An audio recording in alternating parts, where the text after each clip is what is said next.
Mulai, Sep. Assalamualaikum warahmatullahi wabarakatuh. Waalaikumsalam warahmatullahi wabarakatuh. Waalaikumsalam warahmatullahi wabarakatuh. Alhamdulillahirrabbilalamin. Wassalatu wassalamu ala asrofil anbiya'i wal mursalin. Wa ala muridinya wadid. Wa ala alihi wa sahbihi ajmain amma ba'du. Pertama, marilah kita panjatkan syukur atas kehadirat Allah Subhanahu wa taala yang mana kita bisa berkumpul meskipun daring, alhamdulillah. Tak lupa juga sholawat serta salam kita limpah curahkan kepada Habibana wa Nabiyana Muhammad. Nah, untuk mempersingkat waktu mengenai tugas yang diberikan oleh Bapak Dadang Saparudin mengenai observasi ke UMKM Kue Basah, marilah kita mulai dengan ucapan Bismillahirrahmanirrahim. Bismillahirrahmanirrahim. Untuk selanjutnya, untuk pemateri 1 dipersilahkan Kepada daerah.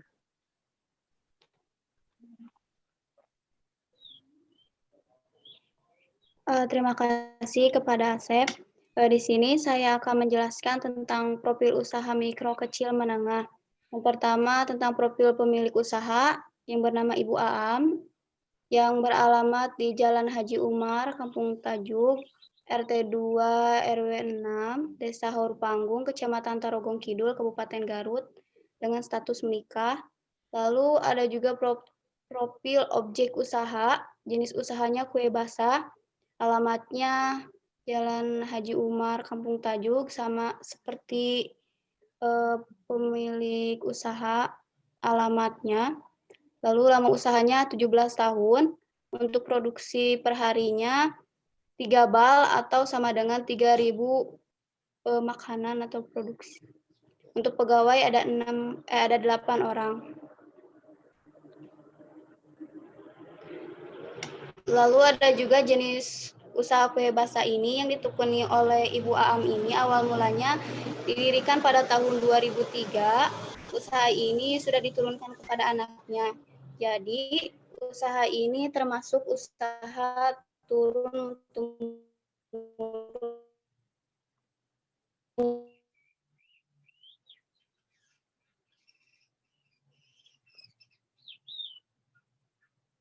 ke warung, namun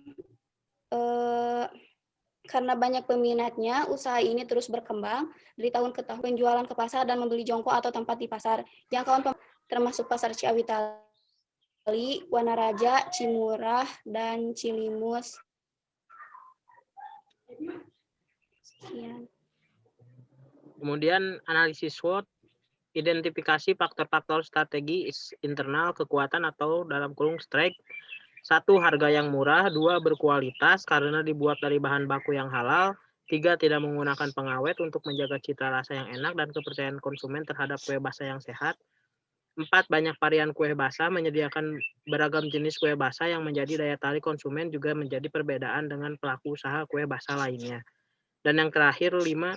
Kue basah dengan ukuran yang besar, tidak banyak penjual kue basah lain menjual kue basah dengan ukuran yang kecil ini sangat mempengaruhi minat para konsumen.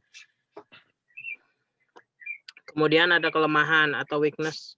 1. Belum memiliki label, produk masih dikemas dengan plastik polosan. 2.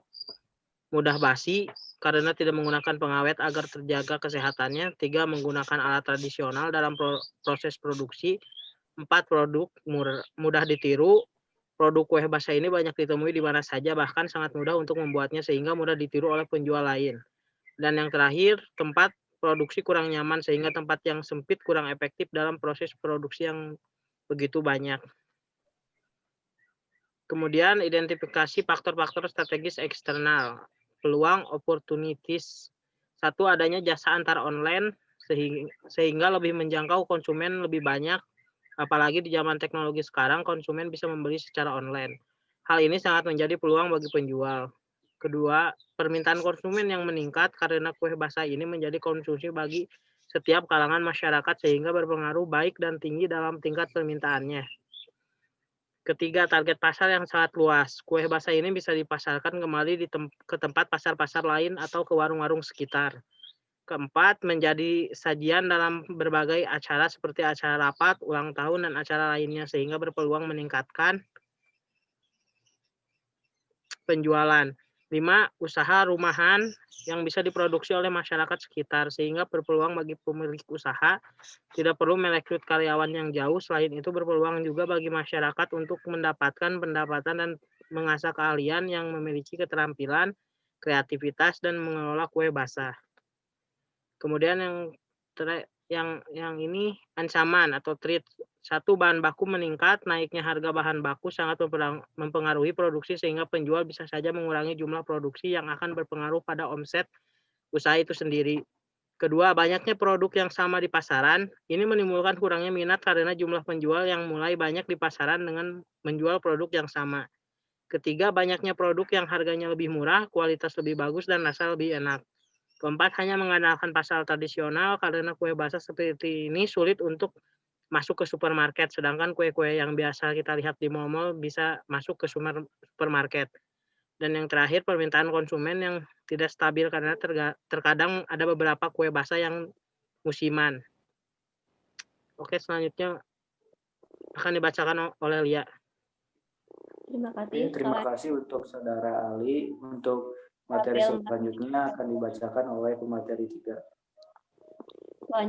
Selanjutnya tentang tabel matrik profil kompetitor. Di sini kita bisa melihat dari total rating dan bobot skor, yaitu dari objek kue basah Ibu Am lebih rendah dari objek kue basah AA dan objek kue basah Amanda, di mana nilai total ratingnya sebesar 24, sedangkan nilai bobot skornya 20,9. Untuk objek kue basah A, nilai total ratingnya 30, sedangkan bobot skornya 24,7. Dan objek yang ketiga, kue basah Amanda, yaitu dengan nilai total rating 31 dan nilai total bobot skornya 25,7. Dari hasil nilai total baik itu rating dan bobot skor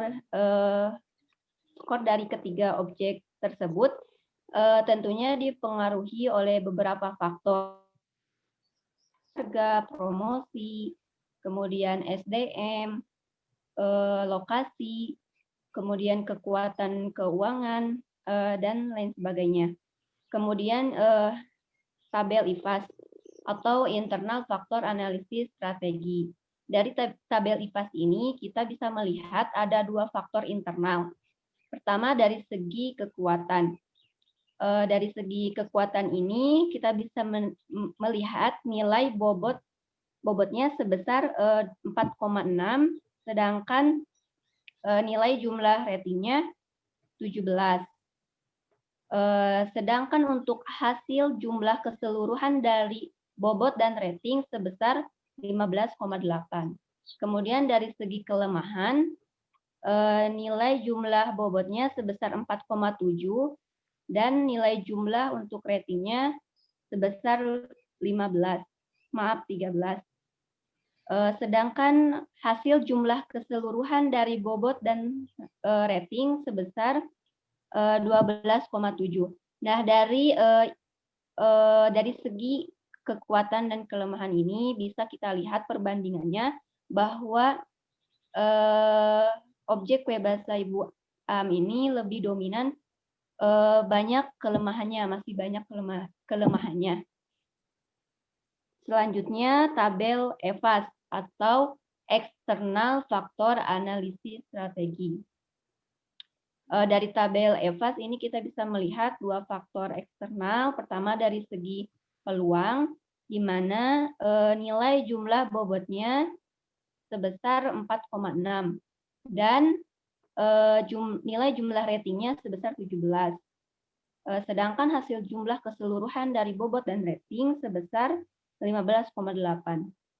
Kemudian dari segi ancaman, kita juga bisa melihat jumlah dari nilai bobotnya sebesar 4,5 dan nilai jumlah dari ratingnya sebesar 12. Sedangkan untuk jumlah keseluruhan dari bobot dan rating sebesar 10,5. Dari tabel EPAS itu sendiri kita bisa melihat perbandingannya bahwa di sini yang mendominasi adalah dari faktor dari segi peluangnya. Jadi, sangat banyak sekali peluang yang ada untuk objek kue basah Ibu Am sendiri. Selanjutnya mengenai matriks SWOT akan disampaikan oleh Saudari Dera. Untuk matriks SWOT, kita ada internal dan eksternal. Di internal ada kekuatan dan kelemahan atau strength dan weakness, dan eksternal ada peluang opportunities dan ancaman threat. Untuk kekuatan bisa dilihat dan peluang. Lalu ada SO. SO ini gabungan antara strength dan opportunities. Untuk SO, produsen atau penjual telah memaksimalkan kekuatan yang ada dengan memberikan kualitas yang baik dari produk kue basah, baik dari segi rasa, ukuran, harga yang terjangkau, juga menjamin kesehatan dari makanan kue basah untuk memperoleh peluang agar usaha lebih maju lagi. Untuk WO atau weakness dan opportunities ini, dari kelemahan yang terjadi pada objek kue basah ini akan meminimalkan kelemahan tersebut untuk mencapai peluang.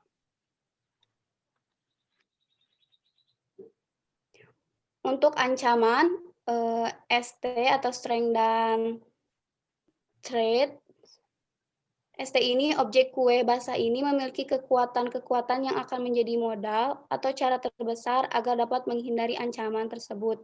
Nah, untuk WT, weakness dan threat, dalam keadaan dan situasi sekarang, usaha kue basah harus bisa mencegah ancaman tersebut dengan meminimalkan kelemahan yang dimiliki dan mengupayakan yang terbaik agar ancaman teratasi. Untuk selanjutnya, diagram SWOT akan disampaikan oleh Teh Lia. Ya. Kemudian mengenai diagram SWOT, di sini ada opportunity dan threat, di mana berada di posisi titik positif dan weakness, sedangkan weakness dan threat berada di posisi titik negatif. Selanjutnya, mengenai penjelasannya, di mana jumlah dari tabel IFAS dan EPAS dapat diambil kesimpulannya dapat diambil dari hasil jumlah masing-masing, baik itu dari kekuatan, kelemahan, peluang, dan ancaman, bahwa jumlah kekuatan yaitu sebesar 15,8 dan jumlah kelemahan itu sebesar 12,7. Dan untuk jumlah peluang sebesar 15,8 dan jumlah untuk ancaman sebesar 10,5. Nah, untuk mencari koordinat analisis internalnya, yaitu dengan cara SW sama dengan S dikurangi W dibagi 2. Kemudian 15,8 dikurangi 12,7 dibagi 2 menghasilkan 3,1. Sedangkan untuk mencari koordinat analisis eksternalnya, yaitu OT sama dengan O dikurangi T dibagi 2, yaitu 15,8 dikurangi 10,5 dibagi 2 menghasilkan 5,3. Jadi titik koordinatnya terletak pada 3,1 dan 5,3. Nah, dalam analisis ini dapat disimpulkan bahwa usaha kue basah ini berada pada kuadran satu agresif, di mana kuadran satu agresif ini pada titik positif, keduanya berada di titik positif. Artinya bahwa usaha ini dalam kondisi prima sehingga sangat dimungkinkan untuk terus melakukan ekspansi, melakukan perubahan, melakukan perbaikan, baik itu melakukan perbaikan dan perubahannya memanfaatkan peluang yang ada tadi. Terus kemudian memperbesar pertumbuhan dan meraih kemajuan secara maksimal untuk mempertahankan posisi terbaik. Jadi dari peluang-peluang tersebut untuk objek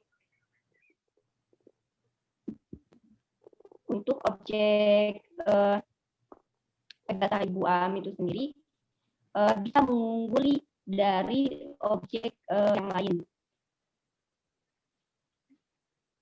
Selanjutnya mengenai manajerial akan disampaikan oleh Kapten.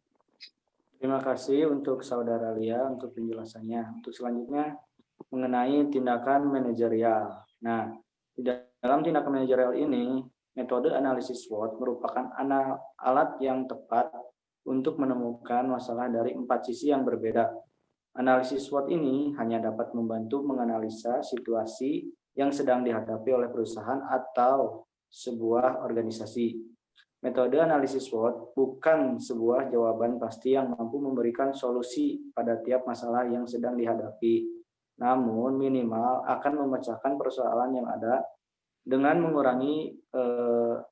mengurai menjadi bagian-bagian kecil yang akan lebih sederhana lagi. Selanjutnya, next slide.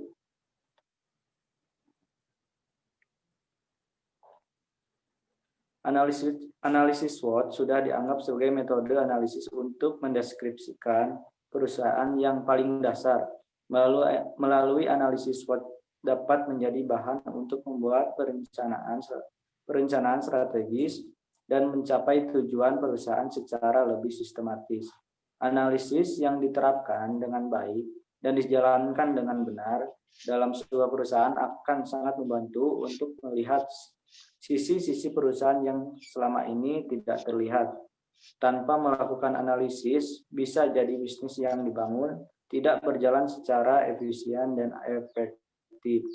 Terlihat dari warung sembako Bu Ima, titik koordinatnya terletak di kuadran 1 kurang SO, yang berarti adalah agresif, yaitu wisata tersebut berada di situasi yang sangat menguntungkan dan kawasan tersebut dalam kondisi prima sehingga sangat dimungkinkan untuk terus melakukan ekspansi, memperbesar pertumbuhan dan meraih kemajuan secara maksimal. Next.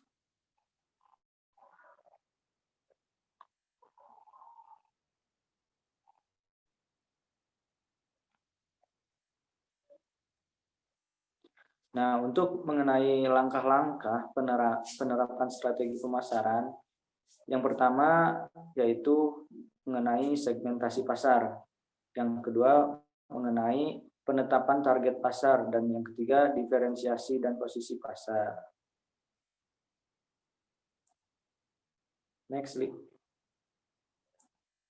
Dari langkah-langkah manajerial dalam ilmu manajemen pemasaran, maka dapat kita ketahui langkah manajerial apa yang harus dilakukan oleh pelaku usaha, khususnya pelaku usaha yang menjadi objek observasi pada UKM kue basah, yaitu objek wisata, objek UMKM yang yang digeluti oleh Ibu Aam. Di antara langkah yang harus dilakukan adalah sebagai berikut. Yang pertama, penjual harus mengetahui apa yang dibutuhkan oleh konsumen di pasar. Khususnya pada usaha kue basah ini sangat penting karena akan mempengaruhi dalam kestabilan permintaan dari konsumen. Untuk langkah yang kedua, yaitu menciptakan perbedaan di antara produk lainnya. Misal, menambah label sebagai nilai tambah yang akan menjadi daya tarik konsumen, sehingga dapat mempertahankan rasa dari produk yang akan menjadi karakter bagi produk kue basah itu sendiri. Dan untuk langkah yang ketiga, yaitu penjual harus mampu mengevaluasi yang terjadi pada segmen pasar. Misalnya, memilih segmen pasar lebih dari satu, kemudian penetapan sasaran dalam merancang strategi dalam memasarkan produk. Selain itu menjalin hubungan yang tepat dengan pelanggan sehingga mudah dalam menawarkan usaha kue basah itu sendiri ke berbagai pasar.